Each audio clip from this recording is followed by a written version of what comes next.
This is Top 30. 30 stories in 30 minutes. Apple's $1,000 phone is here, and it's been getting mostly positive reviews. Experts have singled out the screen for its sharper resolution and more natural-looking OLED technology. The facial recognition, new to Apple but not other smartphones, could change how we interact with our devices. The phones and emojis that move based on your expression are probably just the beginning. Experts also say new camera and sensor technology will make it the first augmented reality device many people will own. But seeing how far the iPhone has come in just 10 years has others wondering where phones can go from here. Experts say screens might get a little sharper and phones might get a little thinner, but they'll be limited by the size of batteries. Some tech writers think smartphones will peak in the next few years. They could be replaced by wearable devices like smart watches. Others predict the next innovation will be artificial intelligence doing more for us. One survey by Pew Research said 46% of Americans can't live without their smartphone. And the smarter our phones get, that number is probably going to rise. Things continue to unravel for Oscar winner Kevin Spacey. He's now being accused of sexual misconduct and harassment by 8 employees who've worked on the hit Netflix show House of Cards. The staffers who work on or formerly worked on the streaming drama allege that Spacey exhibited a repeated pattern of abuse that includes unwanted touching and explicit comments targeting young men on set. These staffers spoke out anonymously. They feared backlash if they went public with their names. Deadline.com reported, in light of the new allegations, Spacey's publicist and agents at CAA have parted ways with the actor. According to the streaming service, they weren't aware the problem was this widespread, saying Netflix was just made aware of one incident 5 years ago that we were informed was resolved swiftly. Additionally, police in London have launched an investigation following an allegation of sexual assault in England. Sadly, House of Cards appears to be an apt description of the fall of Kevin Spacey's career. These are your quick hits. Unemployment in America is at a 17-year low, with the economy adding 260,000 jobs last month. October marks 85 months straight that the U.S. has added jobs, the longest streak on record. Papa John's blamed player protests in the NFL for their low sales this quarter. Pizza Hut countered, saying they saw no impact from the NFL controversy. Both chains saw a sales increase of just 1%, but only one of them blamed the NFL. And this toddler thought his role as a ring bearer was a snooze.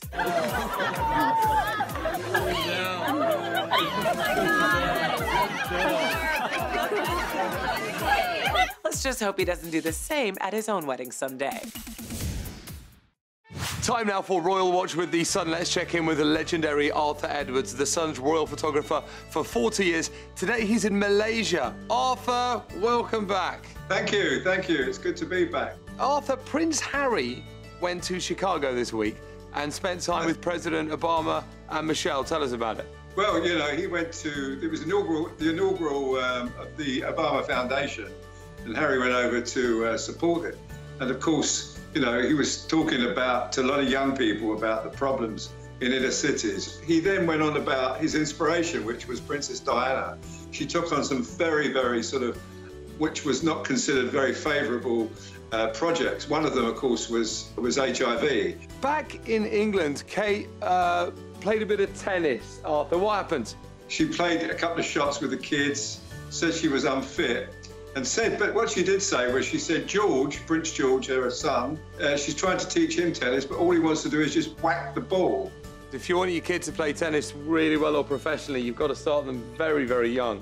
Arthur, could you give us a preview of a photo that you've taken today? One picture I want to show you that I did this morning, when I was coming out of the TARDIS.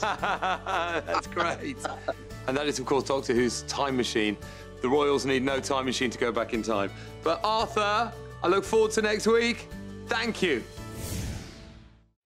The way doctors have approached treating heart patients for decades may have just been proven wrong.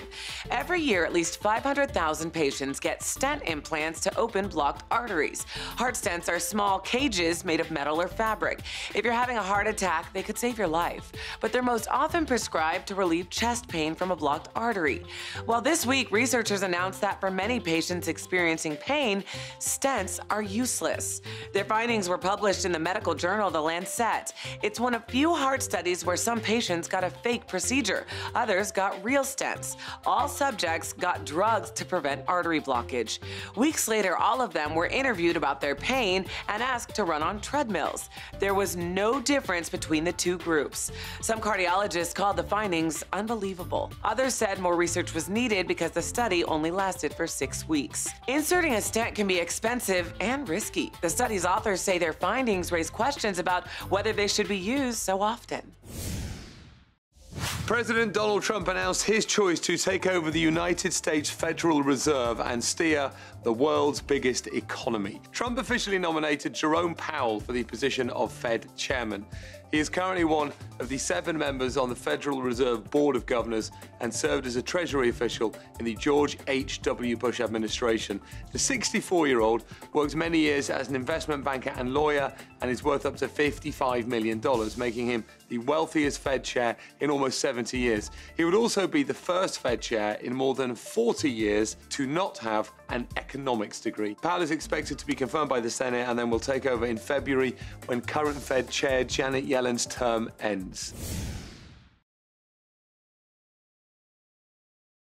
Let's go to the New York Stock Exchange for our Fox Business Minute with Laurie Rothman. Laurie, I'm hearing big things about the ratings of Stranger Things 2. That's right, Richard. Nielsen is declaring the second season of Stranger Things a hit. According to the data, the first episode of the hit Netflix show was watched by 15.8 million people within the first 3 days, and 4.6 million viewers actually finished the entire season in that time span. Netflix, of course, keeps its streaming figures private, saying Nielsen's math might be from the upside down. Do you use Amazon's fresh grocery delivery service? It turns out the company is ending this service in some parts of the country, but its recently acquired Whole Foods is expected to play a key role in Amazon's grocery delivery going forward. It looks like more people will be doing their holiday shopping on mobile devices instead of desktops this holiday season for the first time ever. Laurie, that's interesting. I guess not that surprising. We buy lots of things on our phones at the moment. What else did the report find? Well, Richard, the report also found some of the hottest buys this year will be Nerf guns, Nintendo Switch, and Sony PlayStation VR. More Top 30 when we return.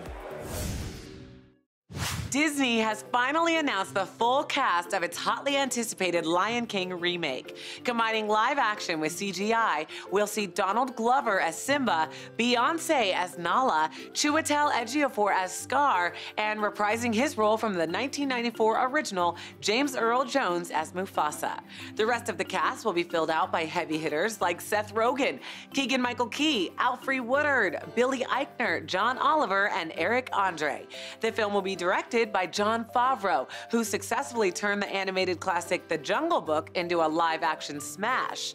The Lion King remake should be a box office slam dunk as well. As Deadline pointed out, the original is one of the highest-grossing animated films of all time, earning close to $1 billion in lifetime global box office sales. You'll have to wait a bit. The new Lion King comes out in the summer of 2019, but Hakuna Matata, it's worth the wait.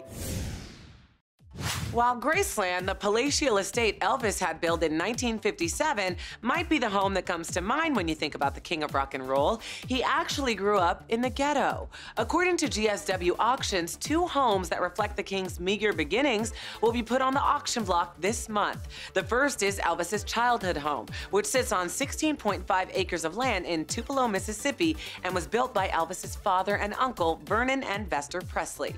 GSW Auctions says bidding will start at $25,000, but believe the estimated worth is between $2 to $2.5 million. Also for sale is the 60-foot-long 2-bedroom mobile home that was a part of Circle G Ranch, the hangout for Elvis and his pals in the 1960s. Bidding will start at $5,000, but its estimated worth is between $250,000 to $500,000.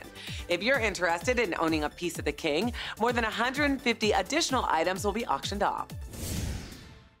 Tories claim TripAdvisor purposefully deleted their warnings about being drugged and raped at resorts in Mexico.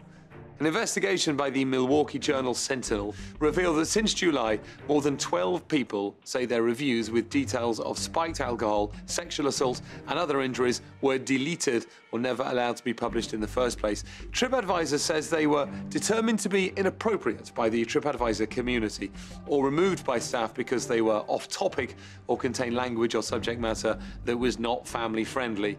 When asked to see the deleted comments, TripAdvisor refused. Such incidents have been making headlines recently in the United States, and just this week, the Senate called on Homeland Security and Governmental Affairs to conduct investigations into resorts in Mexico serving dangerous bootleg alcohol. A TripAdvisor spokeswoman told the Sentinel, "It's important that anyone who suspects foul play or illegal activity contact the local authorities rather than use a review platform as their primary way to share their experience." The Sentinel claims TripAdvisor has various contracts, partnerships, and commission deals that prevent them from presenting unbiased reviews. In a statement, TripAdvisor said they employ a strict separation between our commerce and content business. Review sites probably are not the best place to make serious allegations.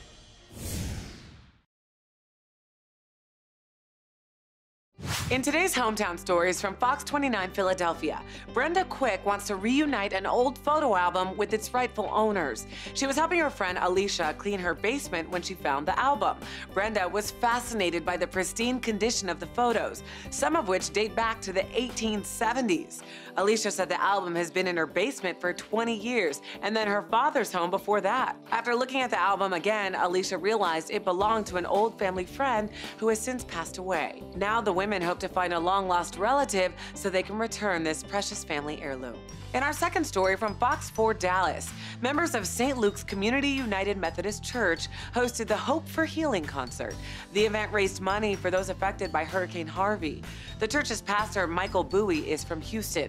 When he saw the devastation, he knew he had to help. He said, "Prayer is important, but so is action."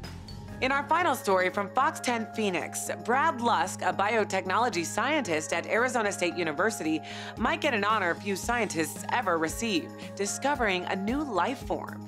Deep in the Grand Canyon caverns where the public isn't allowed, strange purple and orange formations cling to the rocks. There's no water or sunlight, so scientists are asking, how can these organisms survive? While Brad and his colleagues are studying the genetic structure of the organism and asking what its existence can teach us about life on Earth. Scientists made a mysterious new discovery in one of the world's oldest buildings. The first time this has happened since the 1800s. The Great Pyramid was built more than 4,500 years ago, and scientists just found a hidden internal void that's about 100 feet long. Experts are now trying to figure out what this empty space could have been used for, potentially a chamber, corridor, or just a way to relieve weight. Scientists found the void by using subatomic particles that can penetrate stone. The particles take a distinct path through the air and stone, allowing researchers to virtually see inside. They already don't know how the pyramids were constructed, so a mystery has been added on top of a mystery that still hasn't been solved after 45 centuries. Stories of sexual assault and harassment have been dominating the news. Research shows it starts early. A survey by the American Association of University Women found that nearly half of students in grades 7 through 12 have experienced some form of sexual harassment within the past school year. What's even more disturbing is that in one school year, 79% of all public schools reported 0 cases of sexual harassment, meaning many students are being harassed but not coming forward. So what can we do? Many of those same students were polled about reducing sexual harassment. About a third suggested designating a person to talk to or holding in-class discussions. But anonymous reporting was the most popular suggestion with 57%. The researchers hope schools will be inspired to try new ways to stop harassment. After all, any way to reverse this trend is a good one. The eagerly awaited iPhone X may have an unexpected privacy issue. Apple's Face ID uses infrared technology to create a 3D model of your face, which can then be used to unlock the phone. It is supposed to be stored only on the phone, not the cloud. Privacy advocates, including the ACLU, now say they're concerned because Apple's guarantee of privacy doesn't extend to third-party developers creating apps for the phone. Reuters reports, having seen a contract that lets developers take facial information off the phone as long as they ask users permission and agree not to sell it. The ACLU worries this could let advertisers see how you're reacting to ads viewed on the phone so they can target you even more. Apple says its enforcement standards would keep that from happening. The ACLU acknowledged Apple's strong privacy record, but warned there's still a chance Face ID could be exploited.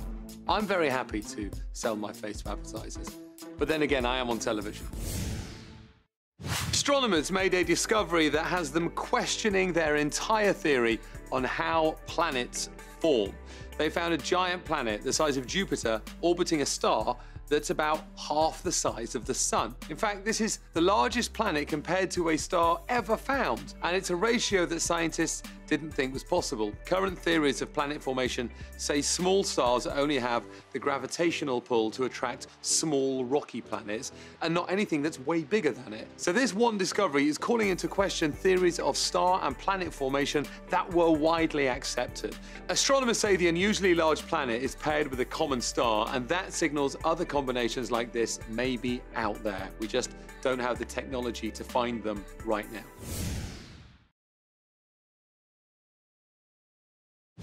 A story out of Michigan proves dreams come true no matter the odds. Lanesburg High senior Rachel Steffens just gave up her marching band position for her friend, freshman Autumn Michaels. See, Autumn is blind. Not having her vision, though, hasn't slowed her down. She learned to play the clarinet by ear. At football games, it was hard for Autumn to do the marching sequences until Rachel stepped in to help. Well, we are happy to have Autumn joining us live here via Skype. Autumn, we love your story. Tell me more about what Rachel's kindness and friendship means to you. Means a lot. I mean, for her to give up her instrument for marching, even just to march with me, means a lot. Autumn, let me ask you something. When you're out there on the field doing your thing, playing your instrument, marching, and the music is everywhere, how does it make you feel? Makes me feel amazing. I mean, it's nice and great to feel like every other kid in the band. Well, you've got talent, and I am so grateful for your time, for you taking some time out for us here at Top 30. Thank you. All right. Me too. I appreciate it. Of course. Have a great day. According to Digital Experience, soon instead of binge-watching television, we'll be binge-experiencing media with the help of VR headsets. Studies indicate that virtual reality helps human beings immerse themselves in new realities in ways television simply cannot. It does this by blocking out the signs that tether people back to their actual life, which is what causes binge watching to become binge experiencing. The emergence of new programming will allow people to have their brains hijacked in ways we could never have imagined. However, this isn't necessarily a bad thing. VR will allow people to overcome fears, visit places they cannot afford, and learn things they otherwise couldn't. A rosy future in which no one will leave the house or interact with another human being ever again. A Southern California surrogate gave birth to 2 boys, only to find out one of them was biologically hers. Jessica Allen became a surrogate for a Chinese couple, and in 2016, an embryo was successfully implanted. Soon, she discovered she was carrying twins and was told the embryo must have split. She gave birth in December of 2016 via C-section, but never saw the boys until she was eventually shown a photo. Jessica said, "I did notice one was much lighter than the other. You know, obviously, they were not identical twins." A DNA test confirmed one of the babies belonged to Jessica and her husband, Wardell Jasper. It's rare, but some women continue to ovulate after becoming pregnant, resulting in 2 babies of 2 gestational ages. At one point, Jessica and her husband claimed the couple who paid her to carry the children wanted $22,000 in exchange for their infant. After an emotional and complicated process, the couple got custody of their son Malachi in February and say the 10-month-old boy has completed their family. Can you even imagine? Thankfully, this one had a happy ending. In case you've ever wondered why you should adopt a rescue dog, Lauren Malone and her daughter Katie might be able to show you. Lauren posted the video to Facebook with the caption, "And this is why you should adopt a rescue dog, or 2, or 3, or 4. You're so cute. Like I say, you're so cute. Lauren and Katie adopted Oakley because they believe the most heroic thing you can do for an animal is adopt, not shop. After the papers were signed and Oakley was theirs to take home, Lauren captured video of Katie singing their new pooch to sleep. The adorable pup found his forever home through the group American Lab Rescue, which pairs Labradors and Lab mixes with perfect families, just like they did with Oakley. That is it for today's Top 30. Here are some stories coming up that are worth knowing about. The people in this video are crying after seeing something they've never seen before. We'll tell you why Americans are throwing out 27 million tons of food each year, and Oprah has a new list of her favorite things. It's all coming up on the next Top 30.